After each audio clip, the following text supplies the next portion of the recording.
Mesdames et messieurs, chers frères en Christ, bonjour.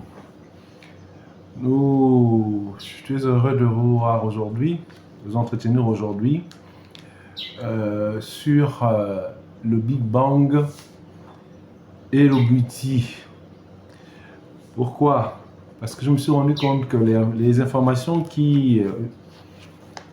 décrites par Prince Birinda dans la Bible secrète des Noirs ont une portée hautement scientifique, puisqu'on concerne le cosmos, la cosmologie, et naturellement une portée, on va dire religieuse, une grande portée religieuse et spirituelle. Alors, je vais d'abord vous présenter le Big Bang, ensuite je vais faire le parallèle avec un certain nombre d'aspects évoqués ici par Prince Birinda. Alors, le Big Bang. La théorie du Big Bang est aujourd'hui le modèle scientifique le plus accepté pour expliquer l'origine et l'évolution de l'univers. Selon elle, l'univers serait né il y a environ 13,8 milliards d'années d'un état extrêmement dense et chaud, ayant ensuite connu une expansion rapide. Cependant, comme toute théorie scientifique, elle comporte des limites et a suscité l'apparition des théories alternatives. Présentation de la théorie du Big Bang. La théorie du Big Bang repose sur plusieurs observations. La première observation, c'est l'expansion de l'univers. Cette découverte a été faite par Edwin Hubble. Et il a dit, ce scientifique, que les galaxies s'éloignent les unes des autres. L'univers est en expansion. C'est parti fondamentalement comme un petit œuf, la taille d'un petit œuf d'énergie, et boum, de l'explosion initiale, l'univers est en train de s'épandre. Donc il est en expansion, il grandit, il grossit. Donc c'est pas figé, c'est en expansion. Deuxième observation, le rayonnement cosmique fossile, c'est-à-dire une sorte d'écho lumineux de l'explosion initiale. Donc la densité là dont il fait allusion, un univers initialement dense et chaud, il était comme une petite boule de feu, une boule d'énergie, et puis il y a eu une explosion à l'intérieur de cette boule, et il y a eu de cette expansion, de cette explosion, ensuite de cette expansion, il y a eu, comme toute explosion, quand quelque chose explose, les éléments vont, on va dire quoi, de l'épicentre de l'explosion vers la périphérie. Donc ça s'éloigne de l'épicentre. D'accord? La deuxième observation, c'est la composition de l'univers. Abondance d'hydrogène et de l'hélium conforme aux prédictions. Ce sont des gaz, l'hélium et l'hydrogène, des molécules et d'atomes, bien sûr. Molécules et atomes. On nous a dit que les molécules sont constituées d'atomes. Ok? Limite et critique du Big Bang. Le problème de l'instant zéro. La théorie ne peut pas expliquer ce qui s'est passé avant le Big Bang ou l'origine de la singularité initiale. Vous voyez? Or, on va voir tout à l'heure, si on reprend un peu les écrits de Prince Birinda, que à quelque chose près, l'instant que les grands scientifiques cherchent, l'instant zéro, parce que tout ce qui fait partie de la théorie du Big Bang, il faut que je vous le dise déjà, c'est l'univers observable, l'univers visible. Ok? Or, dans la théorie des, je vais dire ça comme ça, la théorie des bouddhistes, d'après Prince Birida, l'univers invisible a d'abord été créé avant l'univers visible. Ok? Voilà. C'est-à-dire, les bouddhistes, si ce que dit Prince Birida est avéré, que c'est dans le bouddhisme qu'il a vu ça, donc eux, ils peuvent vous parler de l'instant zéro, que cherchent les grands scientifiques dans les grands laboratoires aux États-Unis et partout dans le monde occidental. L'instant zéro. Deuxième problème, le premier problème c'était le problème de l'instant zéro. Le deuxième problème c'est le problème de l'horizon. L'univers paraît uniforme alors que certaines régions ne devraient jamais avoir été en contact. Ok. Troisième problème, matière noire et énergie noire. La théorie repose sur l'existence de phénomènes non observés directement. 95% de l'univers reste inconnu. Quatrième problème, question philosophique. Certaines interrogations touchent à la création, domaine non scientifique. Maintenant, nous allons aborder les théories similaires ou alternatives au Big Bang. La première théorie, c'est l'inflation cosmique. L'inflation cosmique, cette théorie-là complète le Big Bang en ajoutant une expansion extrêmement rapide. Une expansion extrêmement rapide. Deuxième théorie alternative, l'univers oscillant. L'univers oscillant, c'est-à-dire alternance, expansion, contraction. Troisième théorie alternative, des théories scientifiques, l'état stationnaire, qui est aujourd'hui abandonné. Il y a des gens qui ont émis l'idée d'un état stationnaire, mais cette théorie est abandonnée, d'autant plus que tous s'accordent sur le principe sur lequel l'univers est en expansion, dû à une explosion initiale. La prochaine théorie, c'est la théorie, le modèle quantique. Le modèle quantique tente d'expliquer le moment initial. Dernière théorie, le multivers, c'est-à-dire l'existence possible de plusieurs univers. En conclusion, le Big Bang demeure la théorie la plus solide, mais il n'explique pas tout. Les modèles alternatifs montrent que la réflexion scientifique reste ouverte. Maintenant, nous allons repartir dans les écrits de Prince Birida pour essayer d'extraire un certain nombre de savoirs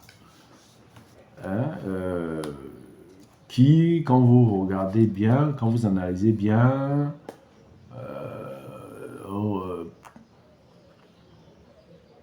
ont une connotation scientifique.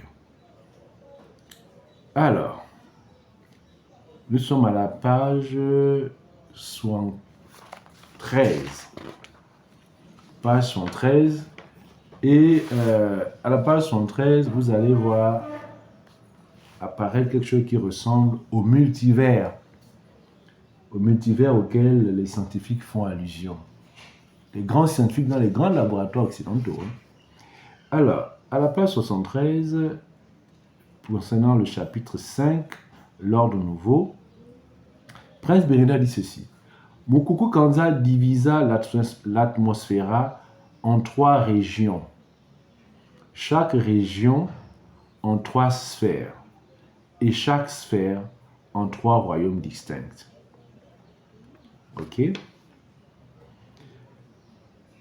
Vous voyez là qu'on est on n'est pas dans le monde visible. Hein. Là, on est dans le monde invisible. Mais c'est ce qu'on appelle les multivers. L'univers, effectivement, non observable. Ça, c'est le non observable. Les fameuses dimensions que l'on cherche, c'est ça, le multivers. Parce qu'il y a l'univers observable et l'univers non observable et non observable. Ça, c'est le non observable, les multivers. La pluralité d'univers. Une pluralité d'univers.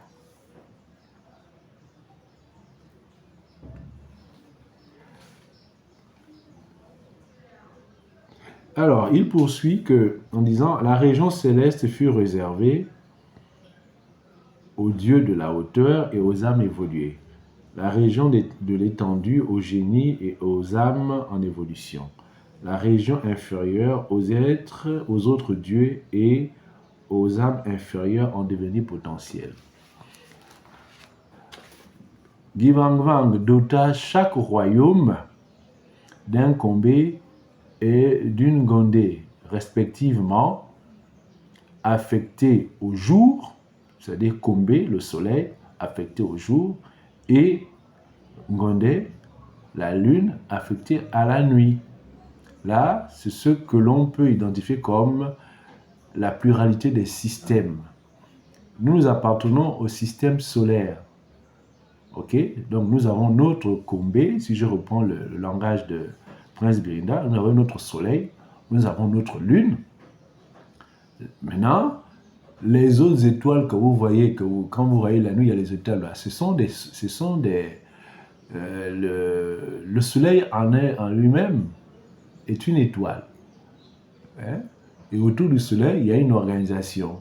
Donc il y a des planètes. Dans les autres étoiles que vous voyez là, eux également, ils ont leur organisation, c'est-à-dire des planètes qui gravitent autour de ces étoiles-là. Ok?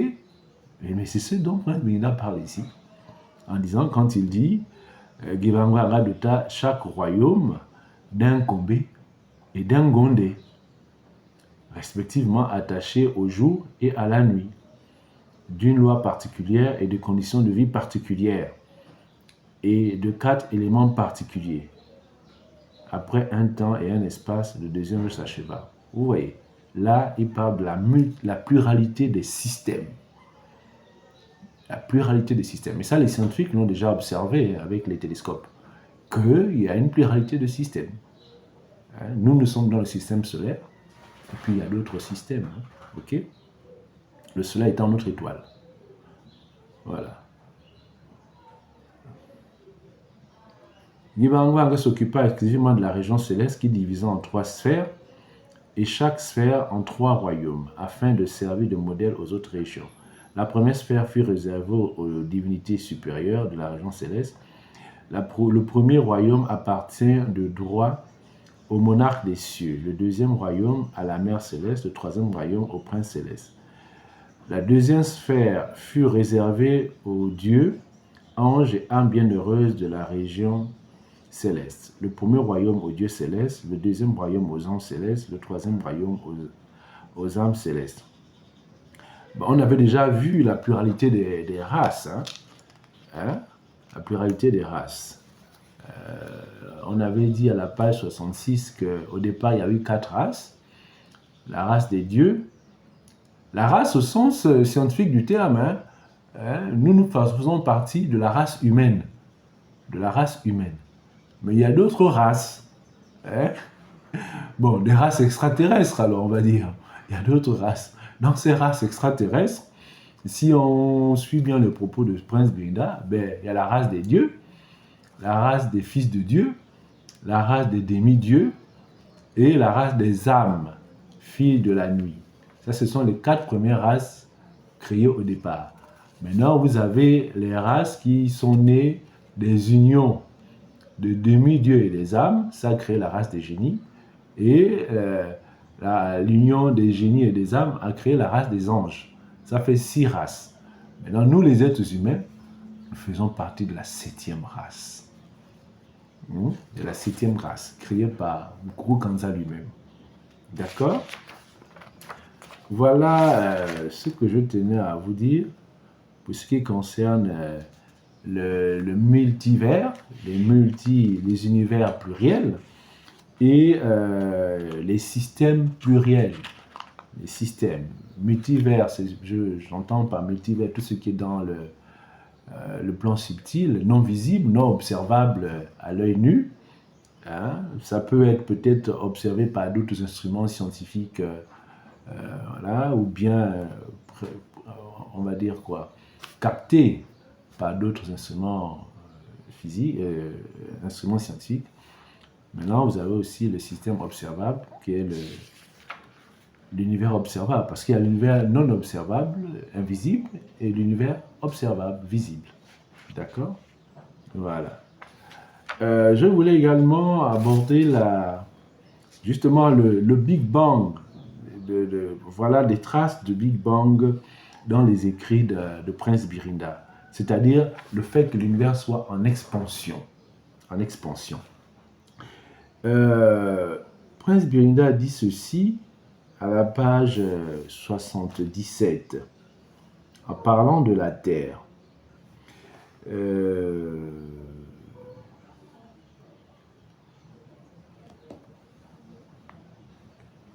La boule s'est mise à tourner d'un double mouvement circulaire.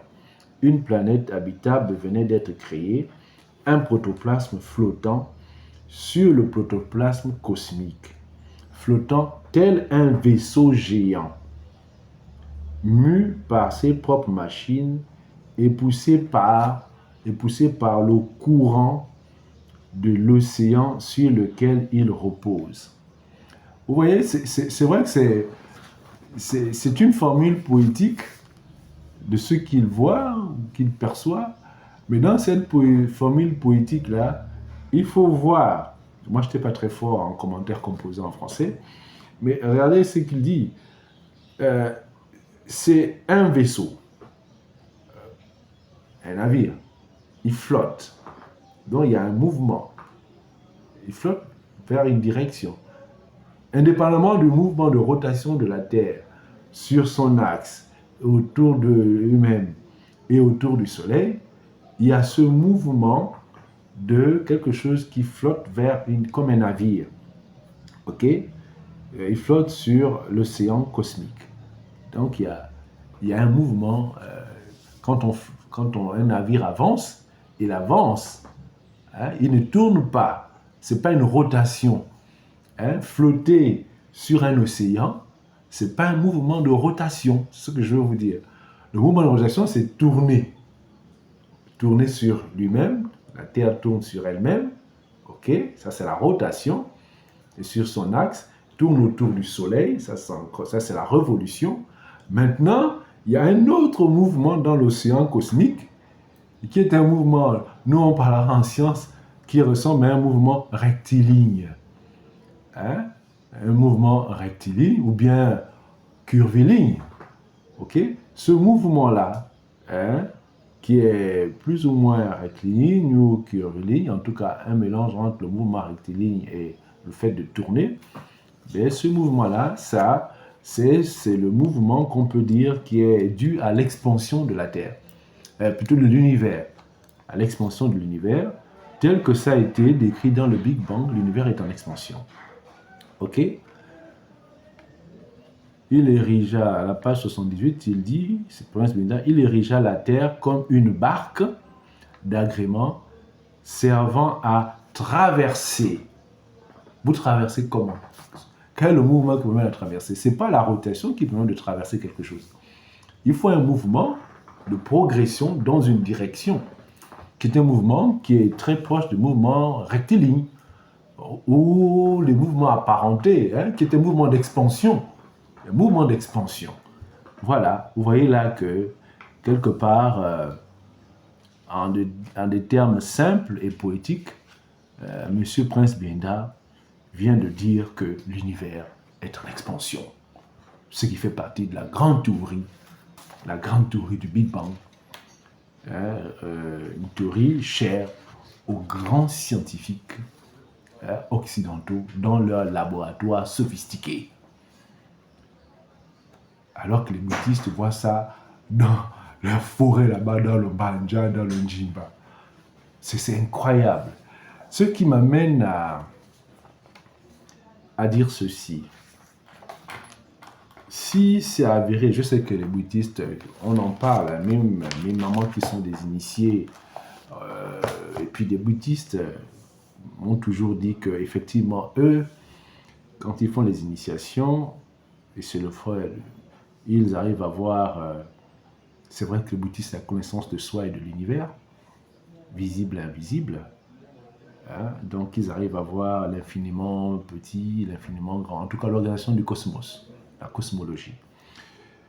Alors, vous savez que le savoir bien utilisé vous confère du pouvoir. Confère du pouvoir. Et que l'Occident, il y a même une économie du savoir. Parce que le savoir produit quelque part la richesse. Il y a une économie du savoir. Le savoir produit la richesse. Et l'Occident, qui sont aujourd'hui, eux, nos maîtres, savent bien qu'un savoir, ça se protège. Le savoir se protège. Parce que ça a cette valeur, c'est une richesse. Et toute richesse doit être protégée. Toute richesse doit être protégée. Et c'est pourquoi il faut peut-être que nous trouvions une formule pour protéger nos savoirs, nos sciences. Nos sciences. Et déclarer tous ces rites-là comme patrimoine national, protégé, ne serait pas une mauvaise chose. Au contraire, ce serait une très bonne chose. Donc ça permettra peut-être de... les initiations, parce que les Occidentaux viennent s'initier, c'est devenu vraiment, on va dire quoi, un défilé. Ils viennent s'initier à tout bout de champ. Et vous ne pourrez jamais rentrer, vous, hein, dans un laboratoire scientifique. C'est pas possible. Si ce qui se passe dans une initiation, là, ce sont des laboratoires, certes, enfin, on va dire quoi, peut-être pas protégés par des murs physiques, mais ces savoirs-là méritent d'être protégés. On se comprend très bien. Ça, c'est un aspect, la protection des savoirs. L'autre aspect, on viendra un jour, c'est de savoir qui a volé sur qui. Parce que là, avec autant de similitudes, on se pose la question de savoir qui plagie qui vole qui. À ce qui semble, de l'avis de certains initiés, c'est l'Occident qui a commencé à voler. Et enfin, il continue de toute façon. Il continue de venir en Afrique, et il pille nos richesses, nos savoirs, mais il a quand même un talent particulier qu'il faut louer quelque part. C'est cette capacité de chaque fois qu'il vient voler quelque chose, de l'améliorer. Il améliore, il perfectionne le truc, et il vient nous vendre ça. Il vient nous vendre ça. Il a quand même un talent extraordinaire. Mais il va falloir que nous-mêmes, nous commençons à nous approprier nos richesses, nos savoirs. Le savoir pour que nous puissions nous-mêmes les transformer, les améliorer et vendre ça aux autres. Et les vendre véritablement au prix qu'il faut. C'est-à-dire que si nous devons continuer les initiations, il faut vendre ça au bon prix et puis donner ce qui peut être donné et conserver ce qui doit être conservé. La connaissance, ça se protège. Les savoirs, l'économie du savoir existe. Le savoir scientifique est protégé. Mais commençons à protéger nos savoirs. C'est sur ces propos-là que je vais terminer la présente vidéo. Je vous remercie. Je m'excuse un peu au passage auprès des personnes religieuses, des hommes de foi, parce que bon, là, nous avons aujourd'hui parlé de plus de science que de foi. Là, c'est la science qui a parlé aujourd'hui. Je vous remercie, à très bientôt.